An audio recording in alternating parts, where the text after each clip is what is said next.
You might know me as an assistant professor over in civil environmental engineering. What you might not know about me is that I have a personality. When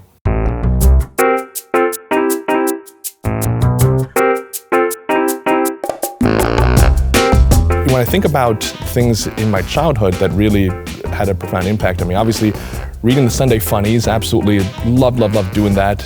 It's my favorite section of the Chicago Tribune. There are things that are just funny about this world that we live in, and if you can shine a light on that, that's kind of a fun thing to do. When you are an undergraduate at Yale University, you are bombarded, just absolutely bombarded with people asking, do you sing, do you sing, do you sing? Being in one of the premier a cappella groups, that is the source from which social standing flowed. So you realize very early on, well, I'm gonna have to find something to do here, and I can't sing, and I can't hit an 85-mile-an-hour fastball. So humor writing was a great outlet for that. When I was an undergraduate student, I wrote for the Yale Record. It's the oldest continuously running collegiate humor magazine in the country.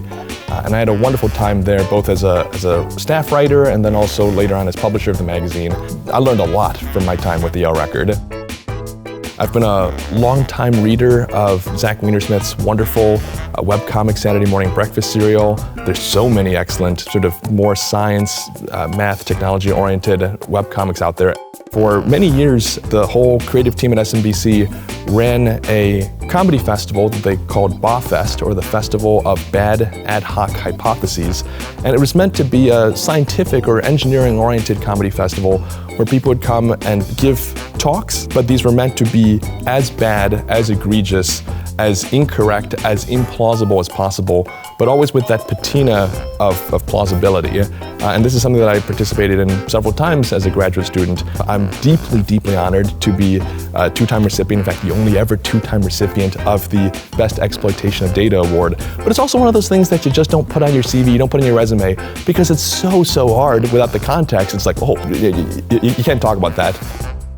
As you can see, I'm dressed in my typical Thursday attire. Back in 2015, it's back when Joe Madden was managing the Chicago Cubs. He had all kinds of ideas for how to take some of the pressure off during these road trips. So he had one road trip where he asked all the members of the Chicago Cubs to purchase a suit from this company, Oppossuits. And for the entire trip, if you're not in your ball game uniform, you had to be in your suit.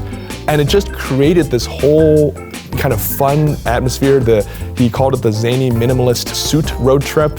So that was my first kind of exposure to these suits, and there was something that I loved visually, but there was also something conceptually, spiritually that I loved about that.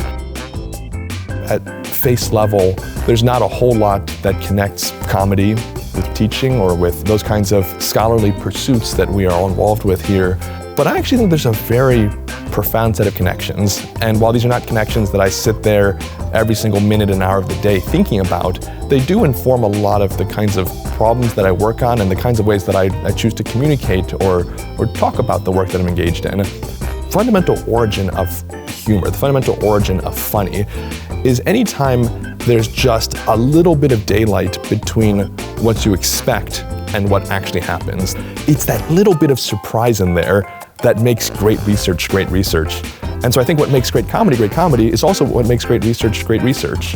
It's like every other facet of life. You've got to be really true to who you are as a person, what your lived experience is, what you think matters and is worth shining a light on.